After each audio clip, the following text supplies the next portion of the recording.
Thomas and Friends was based on the Railway series, a massively popular series of books detailing the lives of engines on the island of Sodor. As the show aired, most of these were adapted for the screen.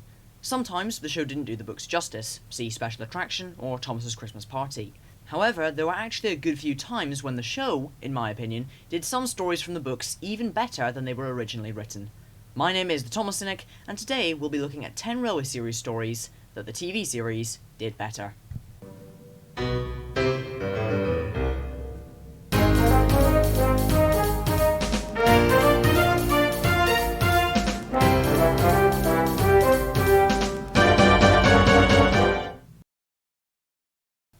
Well, let's get started at number 10, Trucks. My American audience will know this episode by the title Rusty Helps Peter Sam, which I really hate if I'm honest, one of the worst titles ever for the US dub in my opinion. But we're not here to talk about that, we're here to talk about how Trucks improved on the written version. The reason is simple, the crash. I've talked about this crash before, but I really love the way it's shot in the TV adaptation.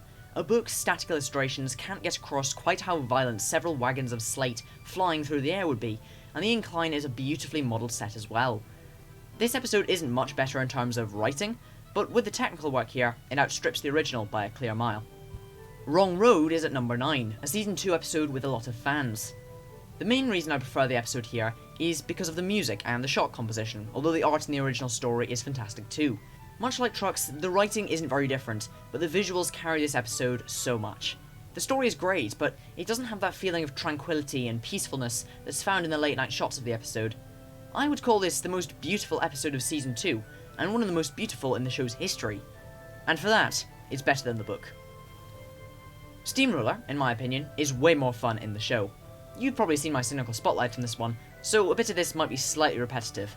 The episode really excels at building up the conflict, and the thing that makes it for me is the faces.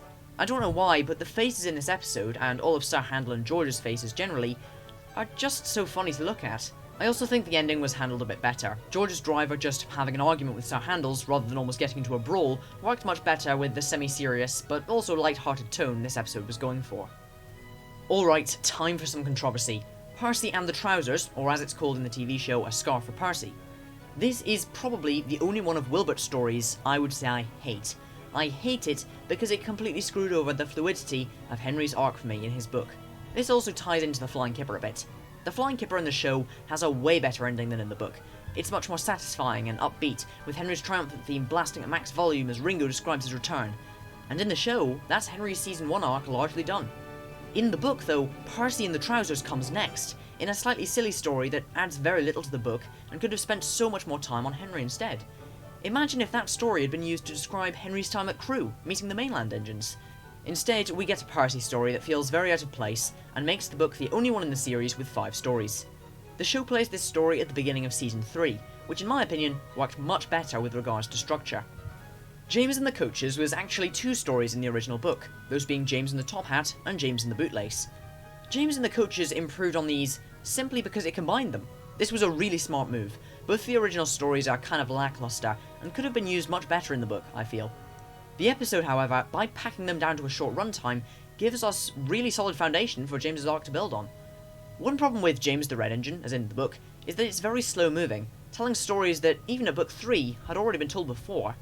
The TV series breathed fresh life and energy into the stories. Old Iron was made for screen. And really, I could stop my reasoning there. Old Iron's action sequence is seriously cool, and it was always going to be amazing on TV. The story's great in the book as well, but the TV series took the action scene and tripled its intensity. The build-up at the start is slow, but as the episode goes on, things get more and more wild. The runaway theme was also made for this episode. It's one of the best themes in the show. This action sequence is probably my second favourite in all of Thomas. Rusty and the Boulder just tops it. Grandpuff, in my opinion, is the best of season 4. It improves on the book in not just one, but 2 areas, those being tone and smudger. Let's start with tone. The book is arguably much darker, explaining that Duke's Grace died in the war and all that, but I'd argue that the episode actually has better tone. It starts off very light-hearted, but then goes full depressed mode, and at the end, Thomas holds out the audience's glimmer of hope. It takes way more skill to do that in a 4.5-minute episode than in a short story, because on screen it's much easier for the audience to suffer what I call emotional whiplash, where the emotions change so quickly that their minds can barely keep up. but this episode has none of that. The music in particular is a beautiful flowing extended piece, keeping the pace with the emotional beats perfectly. Secondly, I prefer Smudger to Stanley. Is that because of the laugh? Yeah, mostly. Whistles and Sneezes is an episode that I didn't appreciate till recently, but I love this episode because it takes two plot lines and ties them together. Much like James and the Coaches, this episode took two Railway Series stories and meshed them wonderfully. I recently praised Salty Stormy Tale for having two distinct but interconnected plot lines, and this episode is another fantastic example of this. This episode brought Gordon and Henry's arcs into overlap when they were at very different points in their journeys, and contrasted them. Although it could be said that the book did this as well, it isn't as apparent when the two stories are separate, and separated by the crime against humanity that is Percy and the Trousers. I really didn't hate enough on that story in my Railway Series ranking. It even affected the stories either side of it. Anyway, my point is that Whistles and Sneezes is great, and better in the TV show. Thomas and Stepney is an episode which is definitely getting a cynical spotlight sometime. This episode is great.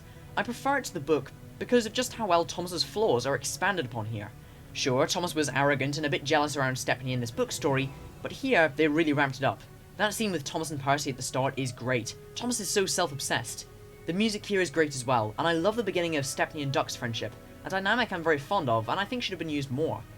This episode has the edge over the original story because of Thomas. He's just done so well. Just arrogant enough that you hate him, but just iconic enough that you love him too. And now we're at number 1.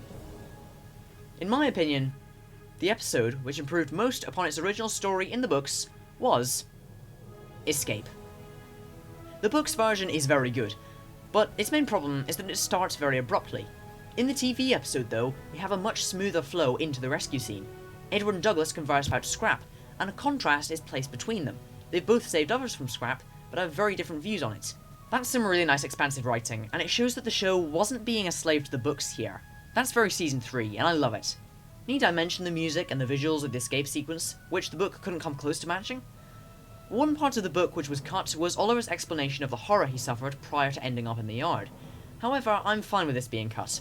It would have been very cool to see, don't get me wrong, but it didn't drive the story, and we can draw some inference from Oliver's condition here. The ending of the episode is also an improvement. In Enterprising Engines, which is of course a great book, there's a whole other story at the end of the book, basically just explaining that the Fat Controller found out about Oliver and sent him to work with Duck. In the TV show, however, the concise and the clear ending removes the need for a somewhat redundant story. Nothing against the book version, it does have advantages, but for me, the TV adaptation wins by a clear mile. And that's the list. Thank you for watching. If you enjoyed this video, I would recommend my old controversial episodes video. It is quite an unusual list, but I think that all the episodes listed there are quite divisive. This has been the Thomas Cynic, and until the next time, have a good one.